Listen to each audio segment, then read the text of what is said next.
កតាបកិច្ចយោធានេះជាមធ្យោបាយមួយ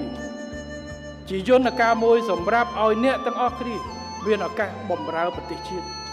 គ្មានអីធំជាងការលះបង់ត្រៀមលក្ខណៈនៅក្នុងការលះបង់អាយុជីវិតដើម្បីការពារទឹកដីនោះទេដែលថាស្នេហាជាតិនោះបាទយើងនឹងខិតខំគិតគូរអំពីផ្ដល់អីកុំឲ្យប៉ះពាល់អីប៉ុន្តែมันអាចឲ្យដូចគ្នាទាំងអស់ទេมันអាចគ្រប់ពេលទាំងអស់គ្រប់វេលាទាំងអស់มันអាចថាដល់ពេលហើយទេខ្ញុំជាប់ប្រពន្ធពោះធំសុំផ្អាកម្ដាយឈឺធ្ងន់អូខ្ញុំជាប់គម្រោងនេះ2ឆ្នាំទៀតបាត់ចប់ស្អីអញ្ចឹងដើម្បីយុត្តិធម៌ទាំងអស់គ្នាយើងត្រូវតែសុំកុំឲ្យមើលវាជាការលះបង់ការខាតរបស់ខ្លួនមើលវាជាឱកាសដែលខ្លួនឯងជាកូនប្រុសម្នាក់ដែលមានសមត្ថភាពនិងមានដើមទ្រូង5ហត្ថចូលបម្រើជាតិមាតុភូមិរបស់យើងហើយត្រៀមរហូតដល់45ពេលជាតិត្រូវការហ៊ានមក